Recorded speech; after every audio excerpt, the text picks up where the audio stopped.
You're being watched. Police, stop!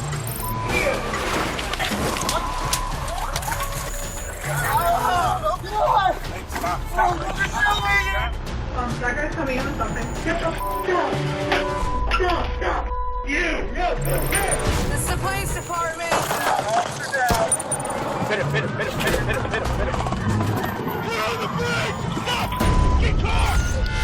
Hosted by Sean Sticks Larkin. You know you're on camera, right? Welcome to Crime Cam 24/7. In the last few years, assaults against police officers have increased dramatically, with an estimated 79,000 incidents in 2021 alone. And not all of these incidents happen out on the street. In this next case, trouble came knocking right inside the station.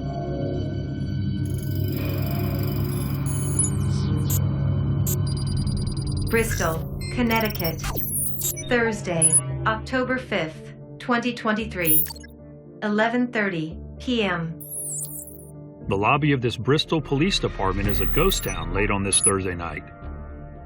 Even the front desk officer's station is dark and unoccupied. But it's not going to stay quiet for long. Just after 11:30 p.m., a surveillance camera fixed on the lobby captures a woman walking in with a lit cigarette in one hand and a pistol pressed against her head in the other. As she approaches the front desk area, she pulls the weapon away from her head. A second camera, facing an entrance to the secure part of the station, records the woman banging the weapon against the bulletproof glass repeatedly.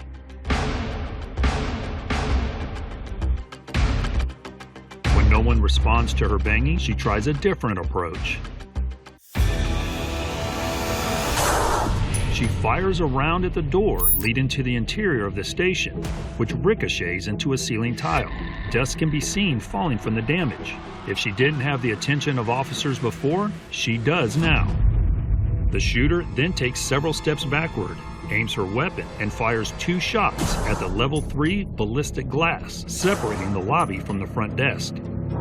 Level 3 ballistic polycarbonate glass is designed to withstand the impact of 3 shots from a .44 Magnum caliber weapon. Though there seems to be no apparent response to the gunfire, down the hall, outside the lobby, officers take up a tactical position just out of view of the shooter. Back in the lobby, the woman calmly drops her purse on one chair, drops the weapon on another chair, removes her jacket, and takes a long drag off her cigarette, and seems to be preparing for a potentially long night. But when she takes a seat on a chair, she aims the weapon at her temple once more. Meanwhile, officers are hoping to avoid getting in a shootout inside the police station. They remain in a defensive position and attempt to negotiate a surrender. In the lobby, the woman continues smoking her cigarette, then fires 2 shots at the secure door, which failed to penetrate. About to possibly engage in a shootout, one officer poses a very good question. Hey, are these windows bulletproof? Shots fired. Meanwhile, the shooter drops her weapon, gets up, and alternates between slamming her fist against the wall and pacing back and forth. From their tactical position, officers wait for their chance to end this standoff as safely as possible. That's her right here, right? Yep. Get down! Get down on the ground! You serious, man? Nope, she just went back. She's by the bathroom. Get down on the ground! Okay, she just went to the right. I have the gun in her hand right now. With the woman facing away from the secure door and her weapon on a bench, officers seize their opportunity to bring an end to the situation. Okay, go! Officers burst through the door and tase the woman before she can reach her firearm. The woman is identified as 51-year-old Suzanne LaPrise. She is transported to a local hospital for evaluation and subsequently released to police custody. LaPrise was charged with attempt to commit murder and multiple weapon charges. As of November 2023, LaPrise is being held by the Connecticut Department of Corrections on a $1 million bond pending the outcome of her case. As for why she entered a police station with a gun, a witness told police LaPrise intended to commit suicide by cop. The weapon she used to commit her crimes belonged to her NYPD officer boyfriend. Thanks to the response from police on scene, she avoided any serious injury.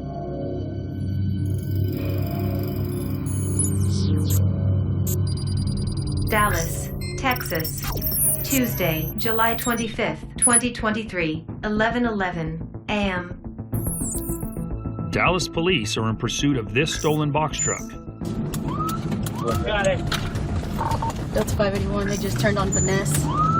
Westbound Finesse. The suspect floors it, blowing through stop signs and reaching speeds of over 50 miles an hour through residential streets. Minutes later, the suspect loses the first pursuit vehicle, but after making its way out of the neighborhood and onto the expressway, is picked up by another unit. Once on the freeway, the suspect isn't just trying to get away from police. They're also smashing into vehicles along the way. It's gonna be an ag assault.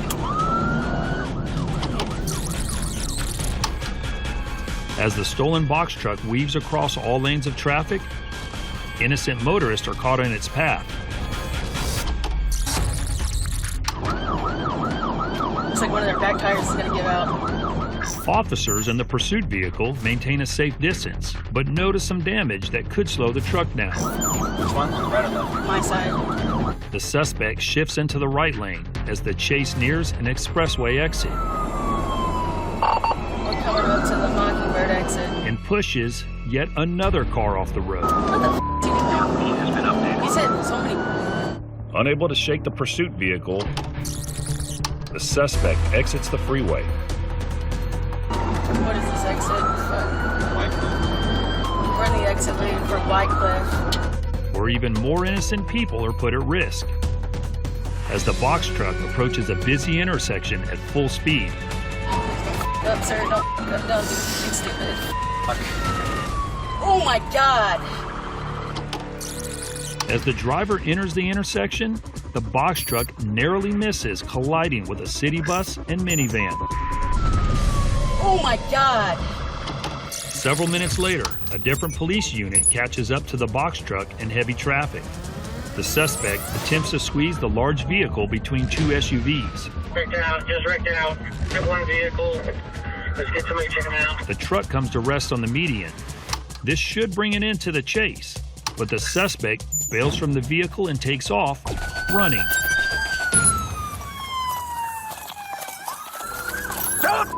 Police! An officer chases the suspect on foot onto the property of a small airport.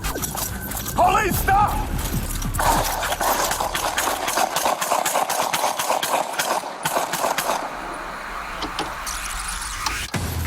When the suspect reaches an open hangar door, he fires 2 shots at the officer. Police, stop! The officer returns fire and empties his magazine at the suspect.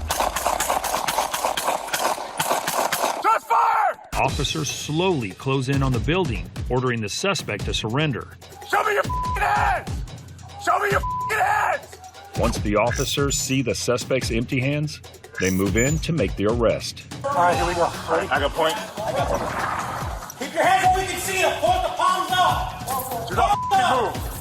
Palms up. The suspect, now bleeding from a gunshot wound to his leg, finally complies with officers. This one applies a tourniquet to stop the bleeding.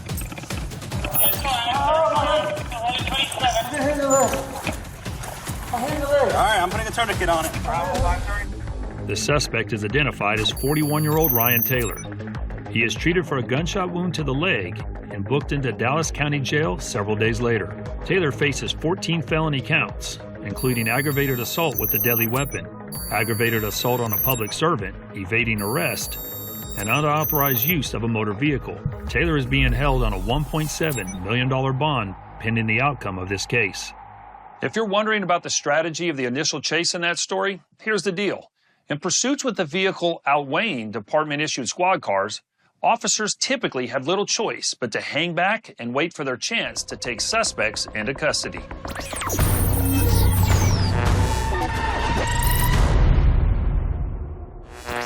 Prepare for more feeds.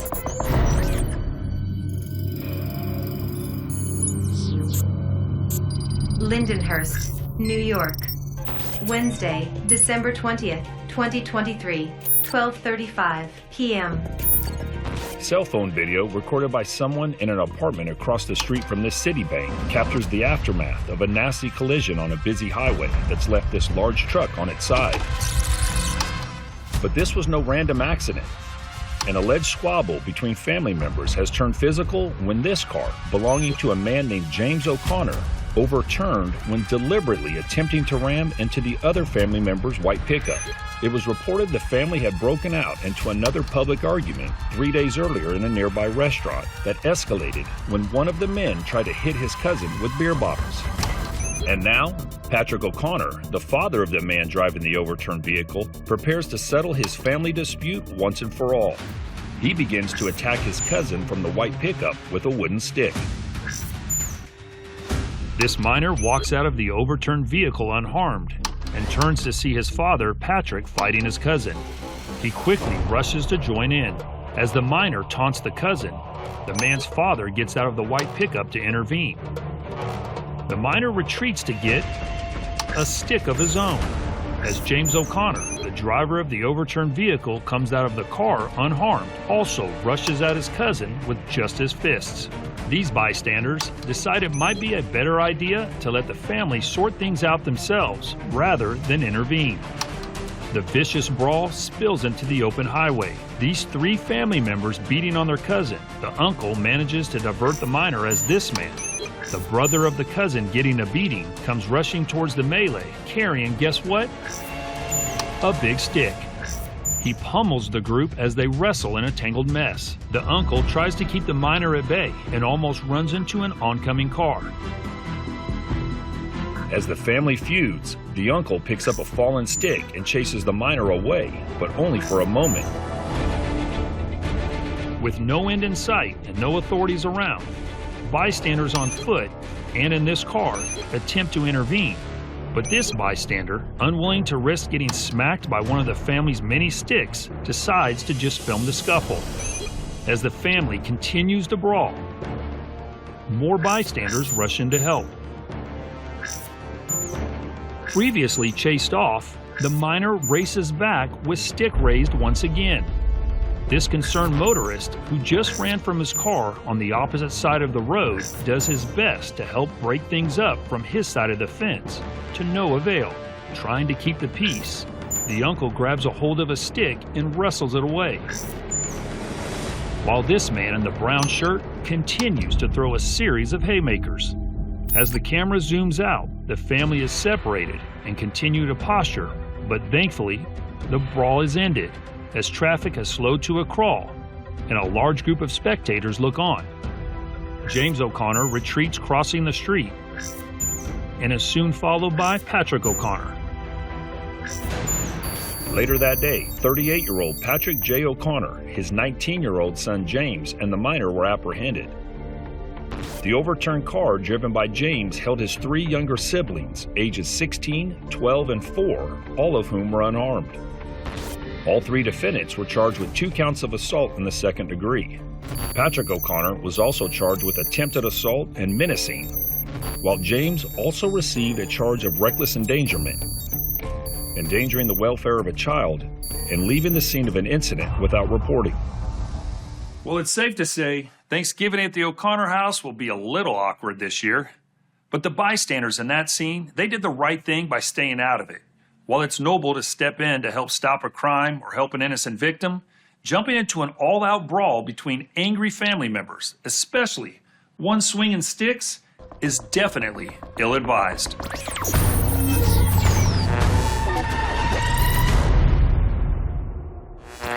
Prepare for more feeds.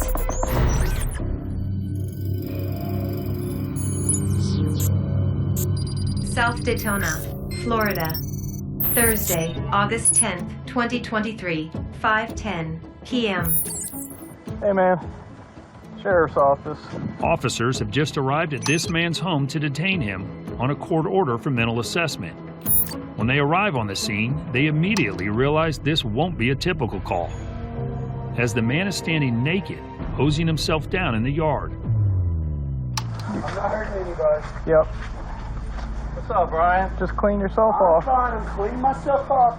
Officers are very accommodating, being as polite as they possibly can. You guys don't get off my property. I promise I'm going to start spraying you with this hose. You can finish. Starting with you. Starting with you. Turn my hose off and you get gone. When the man threatens to spray officers with his hose, they shut the water off, incensing him further. I'm going to start whipping this thing around. If you pull that taser out, Brian, chill. As deputies attempt to talk to the agitated man, he flees, forcing the deputies to chase him. But if they're going to bring the suspect in, it won't be easy, because off camera, he dives into the retention pond behind his house to avoid capture. With the suspect in the water, this sheriff, who is a trained negotiator, arrives on scene to try to talk the man back to shore, but it's not going well. Pointed a gun at me, you're standing in my yard. Be clear, I didn't point a gun at you. Well, you got a gun on your wall, you take it off. But I haven't taken it out and done anything to you. They all pointed it at me. They pulled their tasers out and they ran. I wasn't here for that. Well, now you are, big. Despite the officer's best efforts to resolve the situation, the agitated man won't listen to reason, but he does offer a ridiculous solution about how to handle the deputies who first checked on him. And I'm trying to see what we can do to resolve it. Well, you point that gun at them, you tase them, you haul them off my yard, you shoot them in the head, every one of them. With no progress in negotiations, police are forced to call in an airboat along with several additional South Daytona police officers. They carefully approach the disturbed man and keep one major problem in mind. He's naked, by the way, so you're not going to really have anything to grab onto.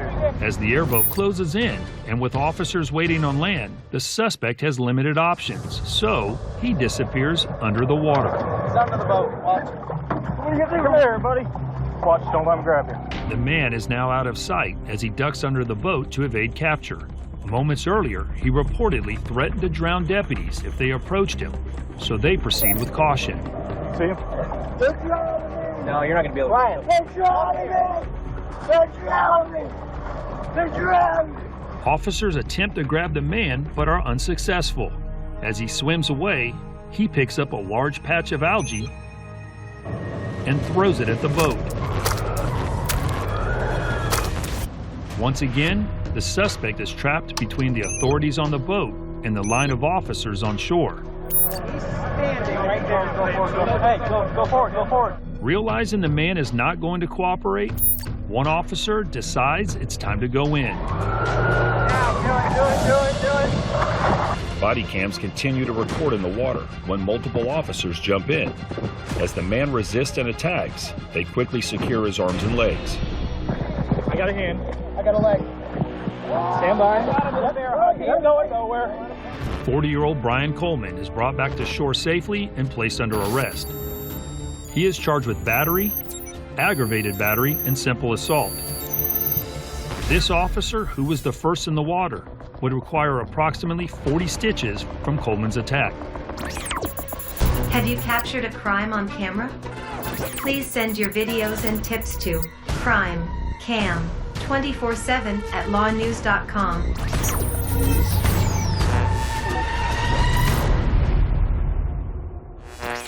Prepare for next feed. While surveillance and doorbell cameras can help deter some criminals, they also give homeowners a great view of swindlers who don't quite think things through.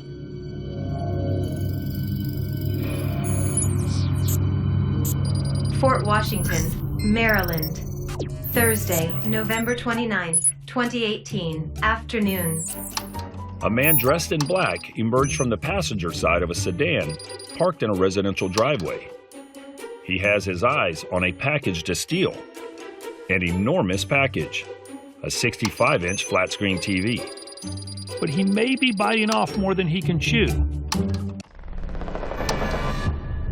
Well, that didn't work.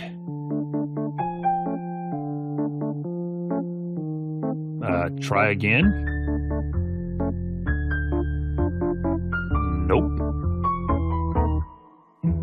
He has his accomplice behind the wheel pop the trunk as an alternative, but it shuts in the bumbling thief's face.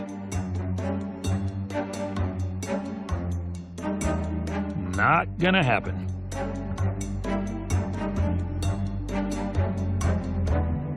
Now, just 2 questions remain. How badly is this TV broken? And will he ever fit it into the car?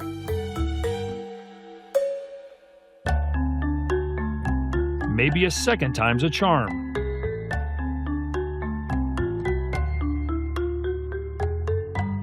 He hops into the passenger seat and the driver takes off. The trunk closes and the package dangles halfway out the open back door as they take off down the road. Somehow, the thief managed to keep out of view of the authorities. Fortunately, the owner got a free replacement from the place of purchase. I guess it's true. Size does matter. That's all for this edition of Crime Cam 24/7. I'm Sean Sticks Larkin. Thanks for watching.